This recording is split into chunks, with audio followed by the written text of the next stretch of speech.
सन्तु वो जलदश्यामाः शार्ङ्गज्याघातकर्कशाः त्रैलोक्यनगरारम्भ त्रैलोक्यनगरस्तम्भाः चत्वारो हरिबाहवः। अद्य द्वितीयोल्लासस्य प्रतिपाद्याः ये विषयाः तद्विषयकस्य विचारस्य प्रारम्भः भवति।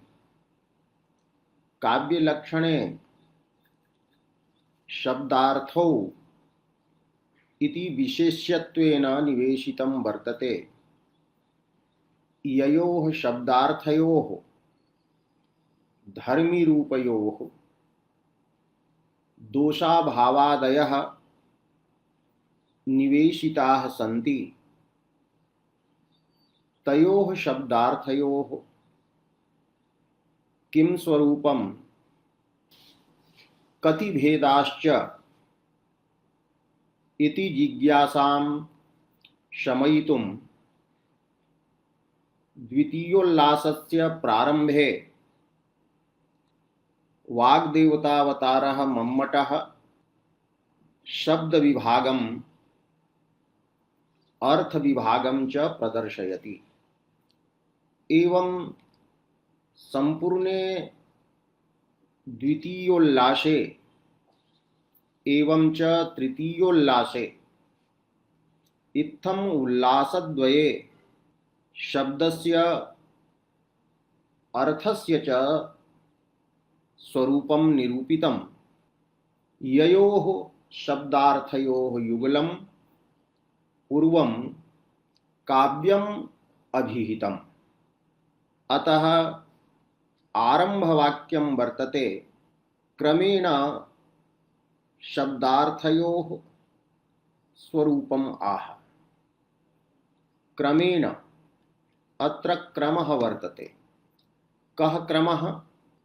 तर्हि काव्यलक्षणे विशेष्यत्वेन शब्दार्थो निरूपितो, तत्र शब्दः पूर्वं वर्तते। अतः शब्दस्य प्राथम्येन निरूपणं कर्तव्यम्।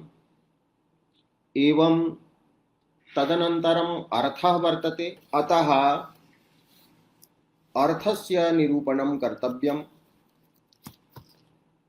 एवं शब्दार्थयोः निर्णये कृते दोषाः विवेचनीयाः, यतो हि तेषामेव अभावः शब्दार्थयुगले निवेशितः वर्तते।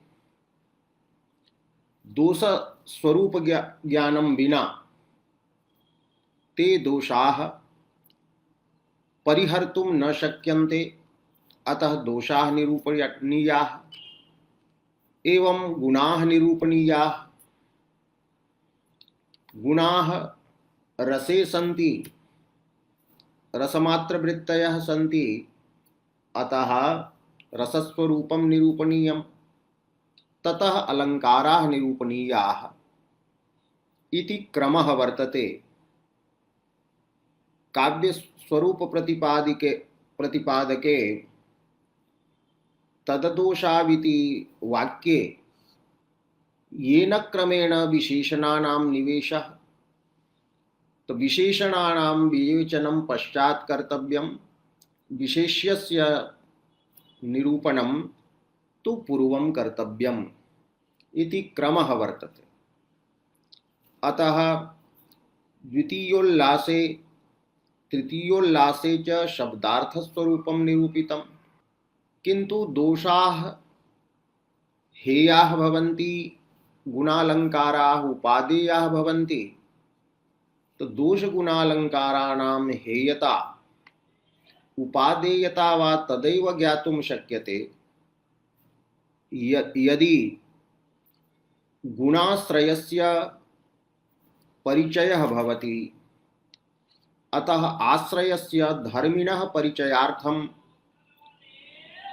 चतुर्थे उल्लासे, पंचमे उल्लासे, षष्ठे उल्लासे च काव्यस्वरूपमेव सभेद प्रभेदं निरूपितं तदनन्तरं क्रमः आश्रितः सप्तमे दोषस्य, अष्टमे गुणस्य, नवमे च शब्दालङ्कारस्य, दशमे च अर्थालङ्कारस्य निरूपणं कृतम्।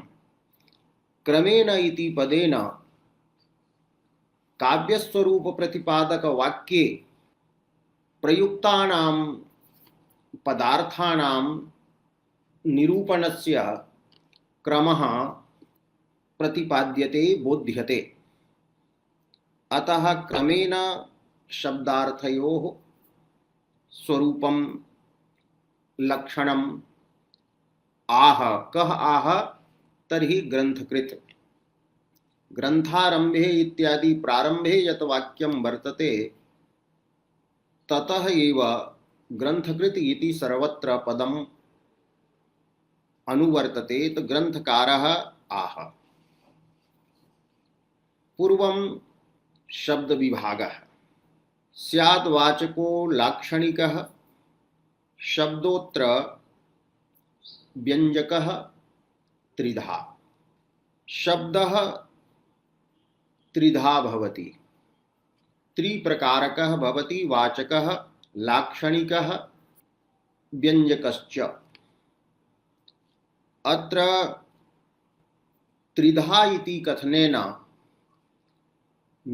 न्यूनाधिक्यशङ्कायाः निराशः क्रियते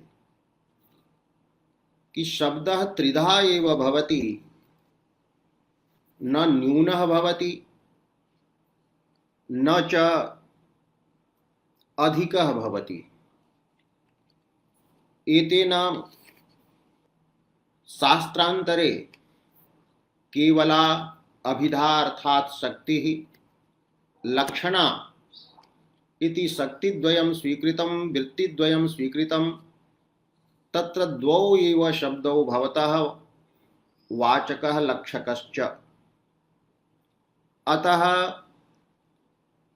वाचकलक्षकयोः तत्र भेदेन शब्दस्य द्विप्रकारकत्वं भवति। द्वौ शब्दौ अत्र न भवतः अपितु त्रयः, एवं चत्वारः अपि शब्दाः न भवन्ति। यतोहि कैश्चन मीमांसकादिभिः अभिधा एवं च भक्ति लक्षणा गौणी च इति वृत्ति स्वीकृता वर्तते। तर्हि वाचकः लक्षकः गौणः पुनश्च व्यंजकः यदि स्वीक्रियते, यद्यपि अन्य शास्त्रे व्यंजक शब्दः न स्वीकृतः वर्तते, केवले नव्य व्याकरणे व्यंजक शब्दः स्वीकृतः। अयं व्यंजक शब्दः पूर्वं भर्तृहरिणापि सूचितः अस्ति। एवं शब्दः यत्र त्रिप्रकारकः एव अस्ति इति त्रिधा इति पदं न्यूनाधिक्यशङ्काम् अपाकर्तुम् अस्ति। व्यंजकः शब्दस्तु अन्यत्र प्रायेण न श्रूयते।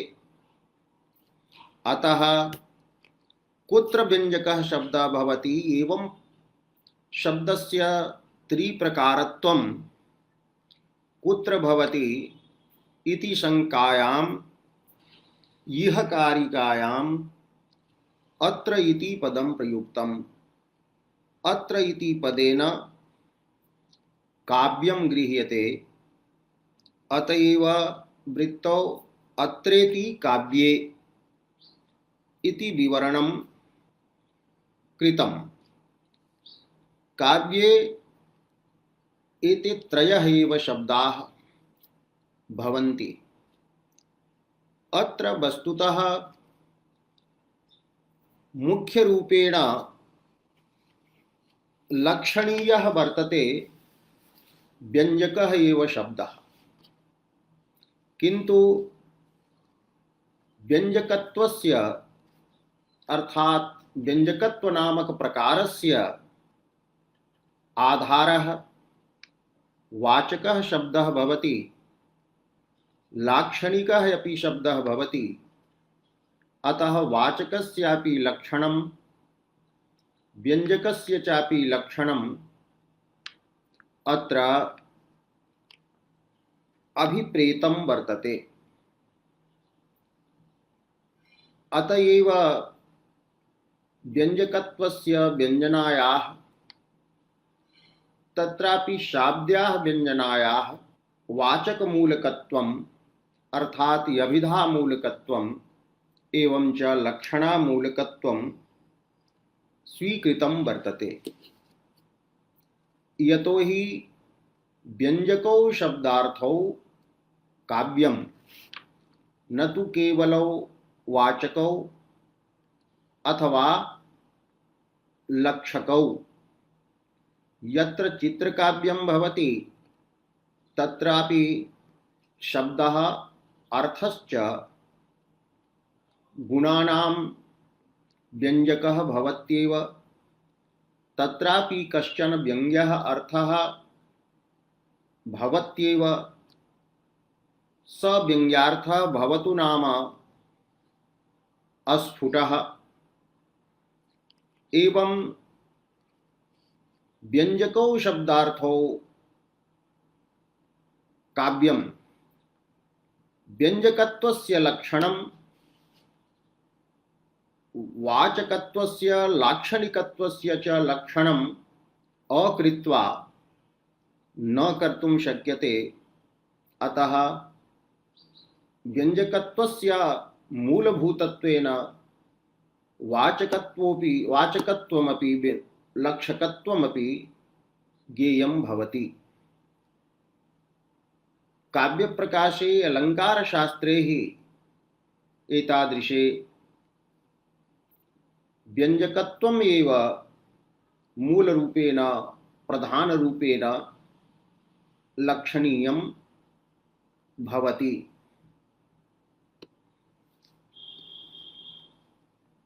अतः शब्दः अत्र त्रिधा स्वीकृतः। तत्र वाचकशब्दः लक्षकशब्दश्च अङ्गं भवति व्यञ्जकशब्दं प्रति। यः शब्दः अभिधया बोधयति स वाचकः, यः लक्षणया बोधयति स लक्षकः, लाक्षणिकः व्यञ्जनया यः बोधयति स तु व्यञ्जकः। एवं काव्यशास्त्रे त्रयः अथवा काव्ये त्रयः शब्दाः भवन्ति। एवं पूर्वं मम्मटेन अत्र शब्दस्य त्रैविध्यं प्रतिपादितम्।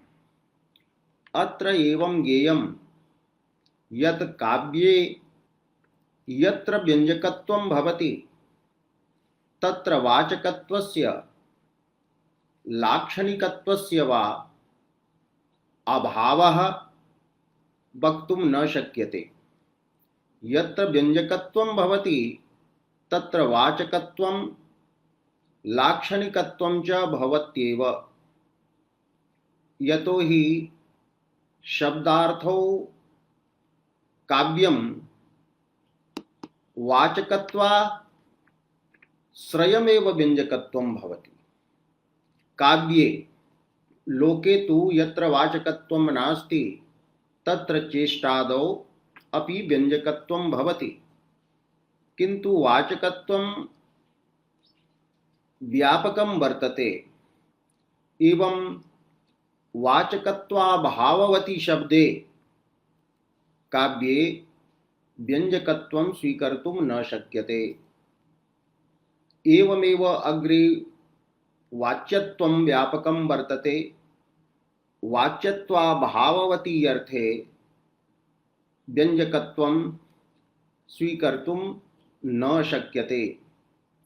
यतो हि शब्दप्रमाण वेद्यः एव अर्थः व्यञ्जकः भवति। एवं च वाचकत्वं सर्वत्र भवत्येव। व्यंजकत्वं तु लाक्षणिकत्वस्य अभावेपि भवति। यत्र लक्षणा न भवति तर्हि विवक्षितान्यपरवाच्यादौ ध्वनौ तत्र लाक्षणिकत्वस्य अभावः भवति। किन्तु विवक्षितान्यपरवाच्ये अविवक्षितवाच्ये लाक्षणिकत्वस्यापि सत्वं भवति। एवं लाक्षणिकत्वसमानाधिकरणम् अपि व्यंजकत्वं भवति। एवं त्रिधा शब्दः अत्र भवति इति प्रतिपादितम्। पुनः शब्दविभागं प्रदर्श्य अर्थविभागं वाग्देवतावतारः मम्मटः प्रदर्शयति। तत्र अग्रिमं सूत्रं वर्तते वाच्यादयः तदर्थाः स्युः। तस्य अर्थाः अथवा तेषां त्रयाणाम् अर्थाः वाच्यादयः भवन्ति। वाच्यः आदिः येषां ते वाच्यादयः। वाचक शब्देन बोध्यः अर्थः वाच्यः, लाक्षणिक शब्देन बोध्यः अर्थः लाक्षणिकः, एवं च व्यंजक शब्देन बोध्यः अर्थः व्यंग्यः। अतः तदर्थाः इत्यस्य विवरणं कृतं वर्तते वाच्यलक्ष्य व्यंग्याः। अत्रापि एवमेव वक्तव्यं यत् अर्थस्य व्यंग्यत्वनामकः प्रकारः स एव मुख्यरूपेण अत्र लक्षणीयः वर्तते। तत्र वाच्यत्वं लक्ष्यत्वं च व्यंजकत्वस्य आधारः भूमिः वा भवतः। एवं अत्र वाच्यः लक्ष्यः व्यंग्यश्चेति त्रिधा अर्थः। अत्रापि वाच्यादयस्तदर्थाः स्युः इति सूत्रात् अत्र इति पदम् अनुवर्तनीयं। पुनश्च त्रिधा इति पदम् अनुवर्तनीयम्। अतः काव्ये वाच्यादयः त्रयः अर्थाः भवन्ति इत्यर्थः संपद्यते। तो वाच्य लक्ष्य व्यंग्याः। पुनः अग्रे प्रतिपाद्यते यत् तात्पर्यार्थोऽपि केषुचित्। केषु इत्यत्र या सप्तमी वर्तते सा षष्ठ्याः अर्थे अस्ति इति व्याख्यान्ति व्याख्याकाराः। अतः केषुचित् इत्यस्य अर्थः केषाञ्चित् मनीषिणां मते तात्पर्यार्थः अपि भवति। अपि शब्देन उपर्युक्तानां त्रयाणाम् अर्थानां समुच्चयः भवति। तात्पर्यार्थः अपि केषाञ्चित् मते भवति। अथवा केषुचित् इति सप्तमी एव ग्रहीतुं शक्यते। केषुचित् शास्त्रेषु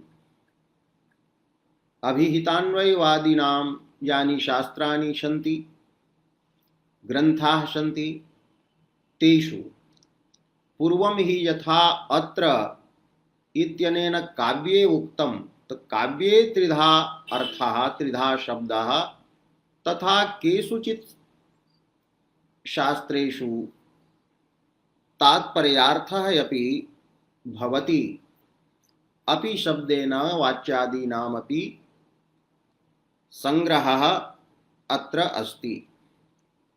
तात्पर्यार्थोऽपि केषुचित् इति या कारिका वर्तते इति यत् सूत्रं वर्तते तस्य विवरणम् एवं क्रियते। आकांक्षा योग्यता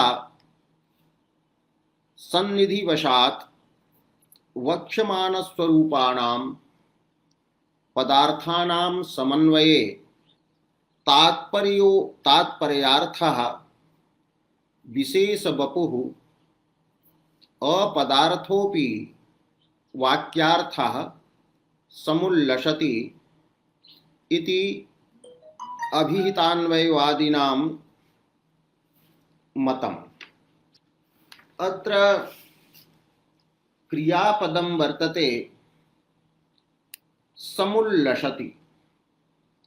सम्यक् रूपेण उल्लसितः भवति, सम्यक् रूपेण बोधविषयः भवति। कः तर्हि उच्यते तात्पर्यार्थः। तत्र कारिकायां प्रयुक्तः शब्दः तात्पर्यार्थः, तस्य विवरणम् अस्ति वाक्यार्थः।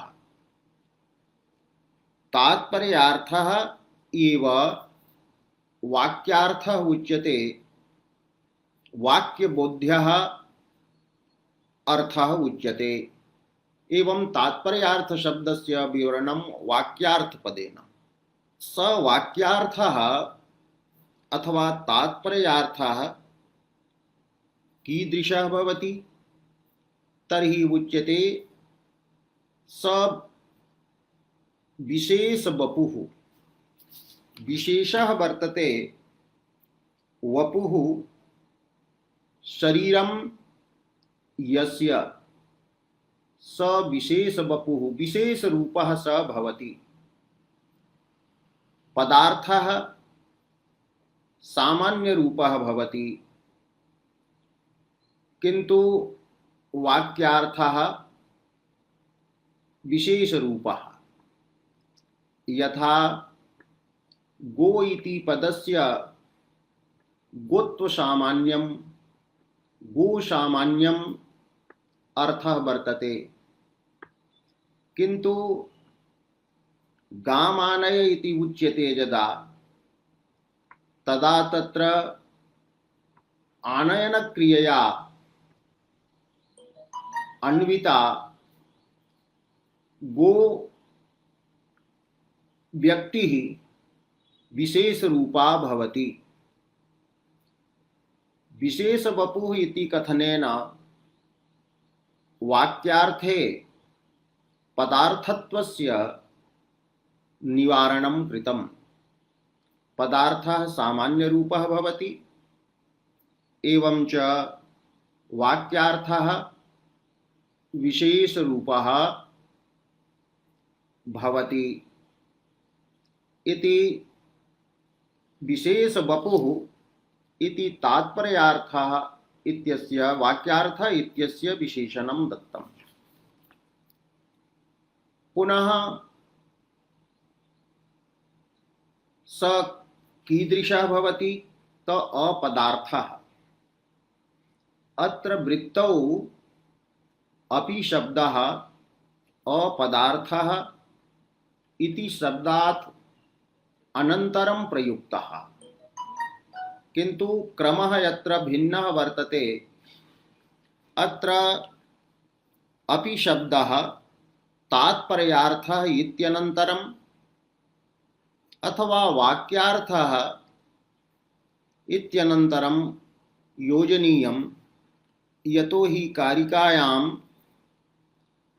तात्पर्यार्थोऽपि इत्यत्र तात्पर्यार्थपदात् अनन्तरम् अपि शब्दस्य प्रयोगः वर्तते।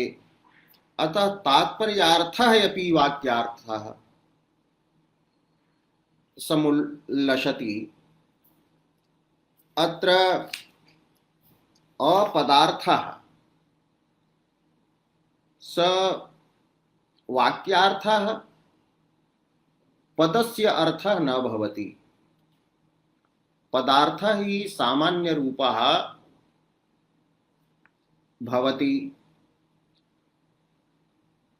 अन्विताभिधानवादे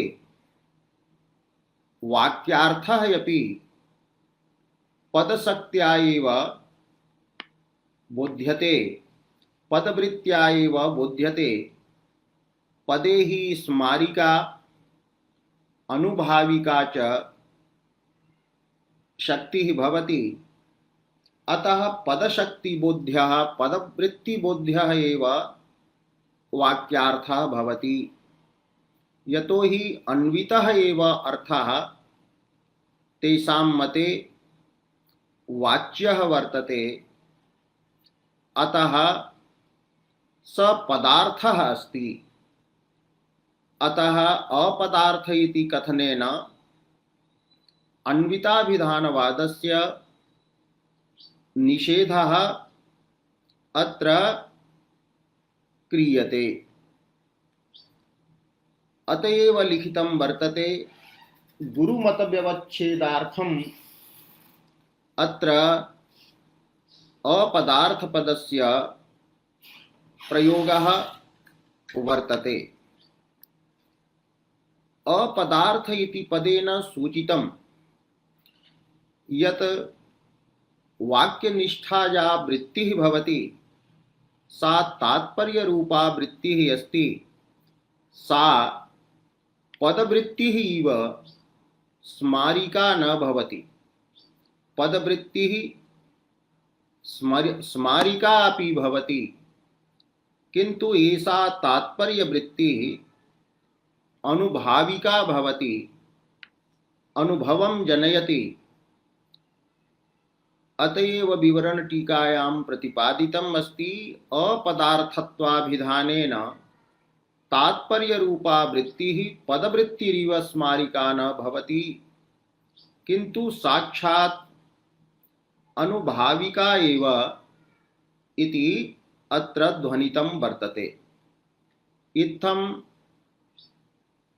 तात्पर्यार्थः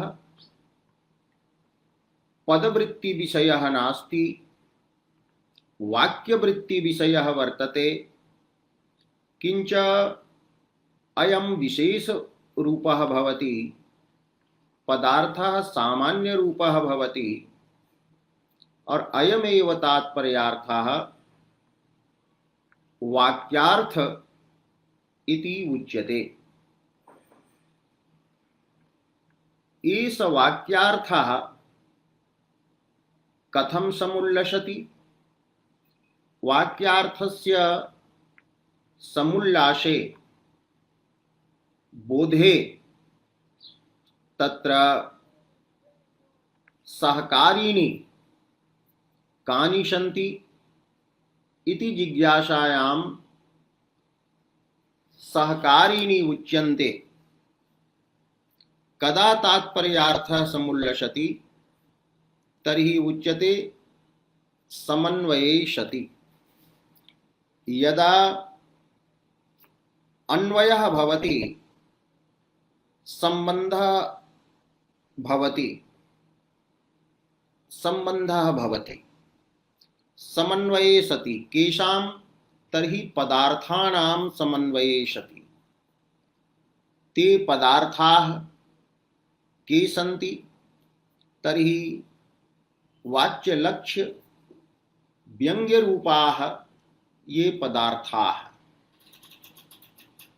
पदेन हि वृत्त्या अर्थाः केचन उपस्थाप्यन्ते। यथा गंगायां घोषः इत्यत्र गंगापदेन अभिधया प्रवाह रूपः अर्थः, लक्षणया तटरूपः अर्थः, एवं च तटगतत्वेन शैत्यपावनत्वादि रूपः अर्थः व्यञ्जनया उपस्थाप्यते। एवं पदवृत्तिजन्योपस्थिति विषयाः ये पदार्थाः सन्ति तेषां परस्परम् अन्वयः भवति, सम्बन्धः भवति। तस्मिन् सम्बन्धे सति वाक्यार्थः अन्वित पदार्थ रूपः वाक्यार्थः अथवा पदार्थानां समन्वय रूपः वाक्यार्थः समुल्लसति बोध विषयो भवति। एते जे पदार्थाः सन्ति वाच्यलक्ष्य व्यङ्ग्यस्वरूपाः ते इदानीं न प्रतिपादिताः, अग्रे प्रतिपादयिष्यन्ते। यतः उच्यते केषां पदार्थानां वक्ष्यमाणस्वरूपाणां, येषां पदार्थानां स्वरूपं लक्षणं वक्ष्यमाणं वर्तते, प्रतिपादयिष्यमानं बोध्यमानं वर्तते। येषां पदार्थानां स्वरूपम् अग्रे प्रतिपादयिष्यते। तर्हि समन्वयः कथं भवति? समन्वयं प्रति हेतु उच्यते आकांक्षा योग्यता सन्निधि वशात्। तत्र पदार्थे आकांक्षा भवति, योग्यता भवति, सन्निधि भवति। तस्मात् पदार्थानां अन्वयः संभवति। तत्र आकांक्षा नाम अत्र काचन जिज्ञासा जायते। यदि कश्चन शब्दः श्रूयते तर्हि तेन शब्देन बोध्यस्य अर्थस्य अन्वयी कः अर्थः इति जिज्ञासा जायते। स एव जिज्ञासितः अर्थः साकांक्षः भवति। एवं वक्तुं शक्यते तत्र शब्दः क्वचित् प्रकृतिरूपः भवति। यस्मात् प्रत्ययः विधीयते स शब्दः प्रकृतिः उच्यते। और यस्मात् प्रकृतेः यः शब्दः भवति व्याकरणशास्त्रीयः स प्रत्ययः उच्यते इति प्रसिद्धम्। प्रकृतिः स्वकीयम् अर्थं स्वकीयं तम अर्थं बोधयति यस्य अर्थस्य अन्वयः प्रत्ययार्थेन भवति। एवं प्रत्ययः तम अर्थं बोधयति यस्य अर्थस्य अन्वयः प्रकृत्यर्थेन भवति। प्रकृतिः द्विधा भवति, प्रातिपदिक रूपा एवं च धातु रूपा। प्राधान्येन प्रकृतिः द्विधा वर्तते। एवं प्रकृत्यर्थ ज्ञाने सति अस्य अन्वयी प्रत्यार्थः कः इति जिज्ञासा भवति। एवं प्रत्यार्थ ज्ञाने अस्य अन्वयी कः प्रकृत्यर्थः इति जिज्ञासा श्रोतुः आत्मनि जायते। एषा या जिज्ञासा वर्तते आकांक्षा, सा तु समवाय संबंधेन श्रोतरि तिष्ठति, तदात्मनि तिष्ठति। किंतु जिज्ञासायाः जनकं किं भवति? ज्ञानम्। ज्ञानं पदार्थं विना न भवति, अतः ज्ञानस्य विषयः भवति पदार्थः। पदार्थस्य बोधकः कः भवति? शब्दः। स शब्दः प्रकृतिरूपः, प्रत्ययरूपः, पदरूपश्च भवति।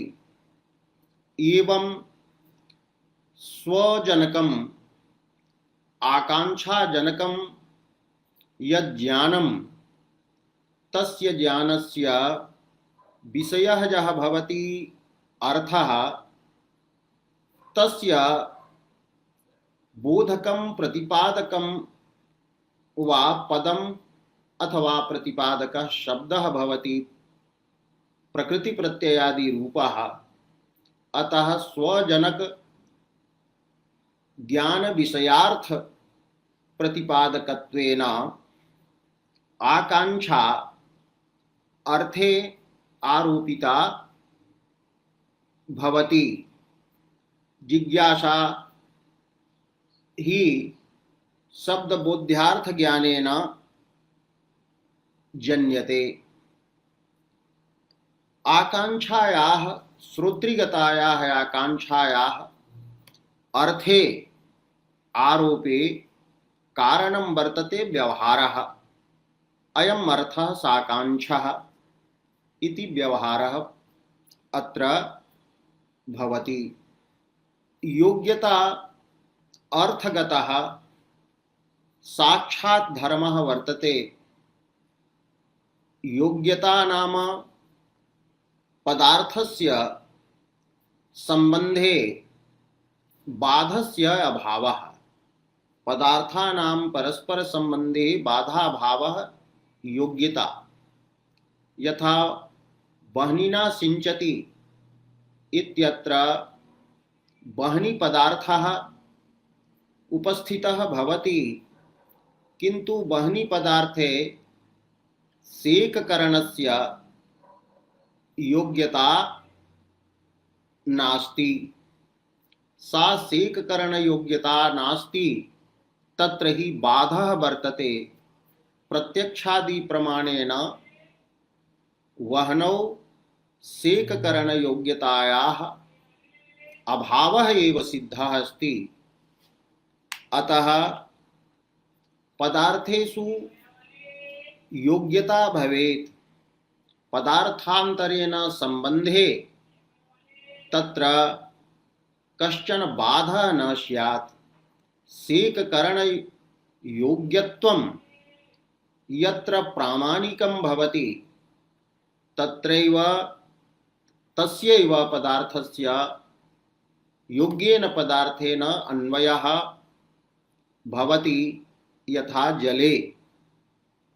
एवं सन्निधिः। सन्निधिः नाम पदार्थानाम् अन्वयिनः पदार्थस्य वा अव्यवधानेन उपस्थितिः। एवं यदि प्रातः काले गाम इति पदम उच्यते, मध्याह्न काले आनय इति पदम यदा उच्यते, तदा तत्र गाम इति पदेन उपस्थितः यः गोरूपः पदार्थः एवं आनय पदेन उपस्थितः यः आनयन क्रियारूपः पदार्थः, तयोः एतयोः पदार्थयोः उपस्थित्योः मध्ये व्यवधानं भवति। अतः समन्वयः न भवति इति मतं वर्तते। अन्येषां मते तु योग्यता सन्निधिः झटिति बोधे कारणं वर्तते।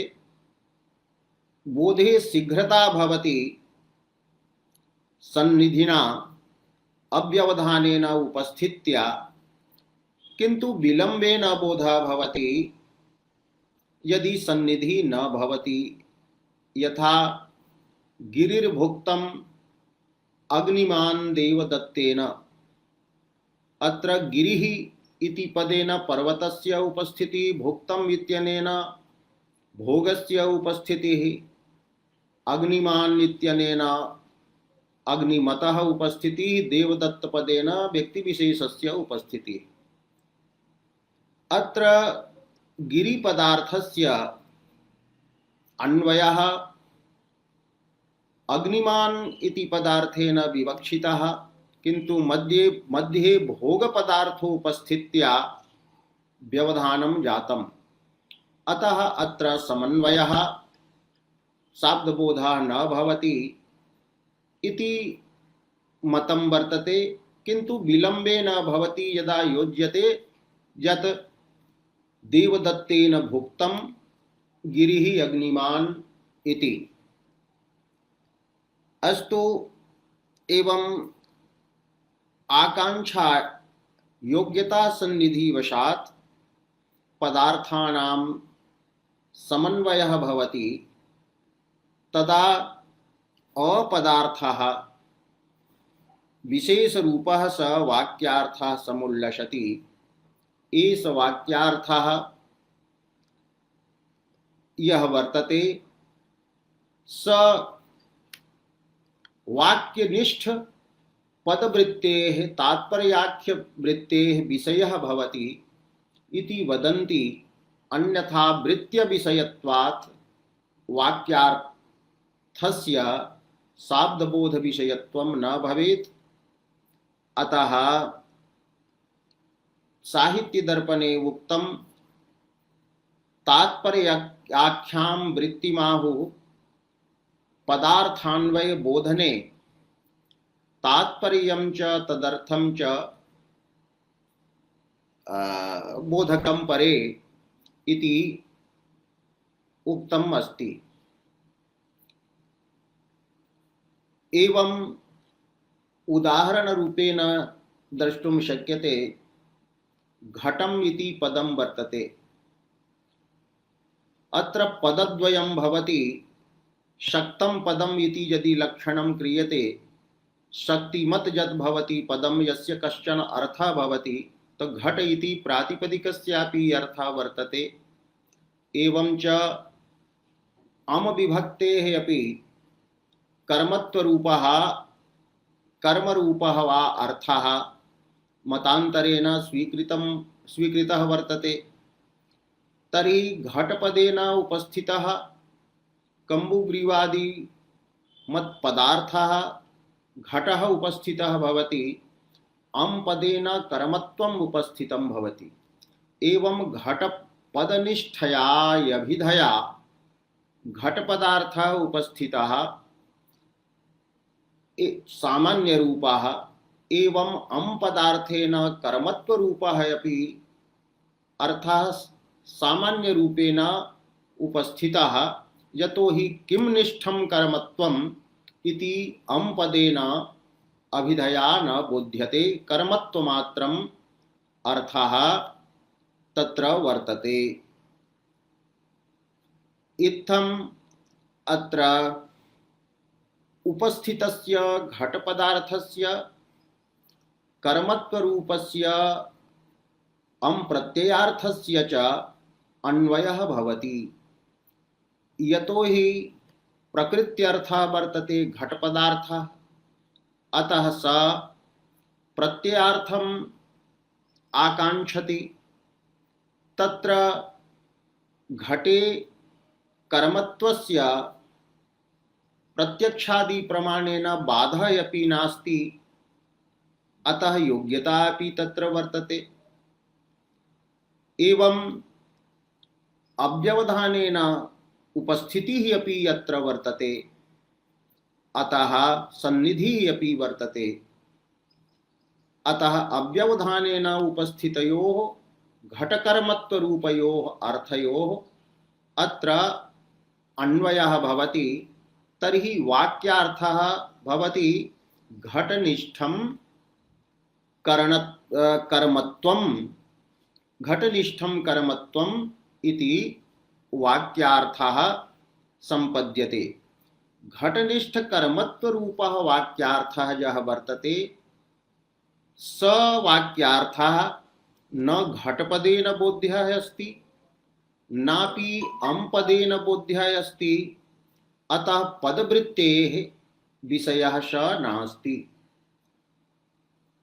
पदस्य घटरूपस्य पदस्य अमरूपस्य पदस्य च अर्थः सामान्यरूपः वर्तते, किन्तु अयं वाक्यार्थः विशेषरूपः, यतो हि प्रकृत्यर्थः यः घटः वर्तते तत्र कर्मत्वम् एव वर्तते। एवं च कर्मत्वं घटेनैव यत्र अन्वितं वर्तते, सामान्येन अन्यत्र गवादिषु अन्वितं नास्ति। एवं विशेषवपुः वाक्यार्थः वर्तते घटनिष्ठ कर्मत्वम्। अत्र घटपदार्थः घट इति पदेन उपस्थापितः बोधितः, एवं च अम इति पदेन कर्मत्वरूपः पदार्थः बोधितः, किन्तु वाक्यार्थे निष्ठ पदार्थः यः वर्तते, निष्ठत्वं यः सम्बन्धः वर्तते, स सम्बन्धः न घटपदस्य वृत्त्या उपस्थापितः नापि च अमपदस्य वृत्त्या उपस्थापितः, स तु तात्पर्यवृत्ति वेद्यः इति मतं वर्तते। अतः घटनिष्ठ कर्मत्वम् इति अस्ति तात्पर्यार्थः। अयमेव अन्वितः अर्थः वाक्यार्थः अस्ति। एवमेव गाम आनय, अत्रापि स्थूलदृशा यदि पश्यामः तर्हि गाम इति पदेन सर्वस्य गोपदार्थस्य सर्वासां गोव्यक्तीनाम् उपस्थितिः भवति। आनय इत्यनेन यत् किंचित् पदार्थस्य आनयनम् अर्थात एतादृशम् आनयनं बोध्यते यस्य सामान्येन येन केनचिदपि अन्वयः अस्ति। एवं आनय पदस्य अर्थः आनयनं सामान्य रूपं गोपदार्थस्य एवं गोपदस्य अर्थः अपि सामान्यं, तयोः परस्परम् अन्वयं भवति तर्हि तत्र अर्थः संपद्यते गोकर्मकम् आनयनम् अर्थात गवानयनम्। अत्र गवानयनम् इति अन्वितः अर्थः वर्तते। अयमेव अर्थः वाक्यार्थः अस्ति, तात्पर्यार्थः अपि अयमेव उच्यते। अत्र तात्पर्यवृत्तिः गामानय इति पद समूह रूपे वाक्ये मन्यते। अतः गवानयनम् इति अर्थः न केवलस्य गोपदस्य वर्तते नापि केवलस्य आनयपदस्य वर्तते। अतः अपदार्थः अयं वर्तते। पदशक्त्या बोध्यः गवानयन रूपः अर्थः नास्ति।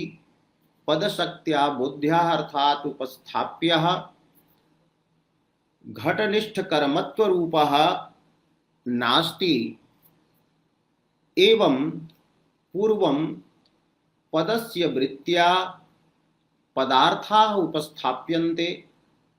पदश्रवणेन श्रोतुः आत्मनि अनेके पदार्थाः उपस्थिताः भवन्ति। तत्र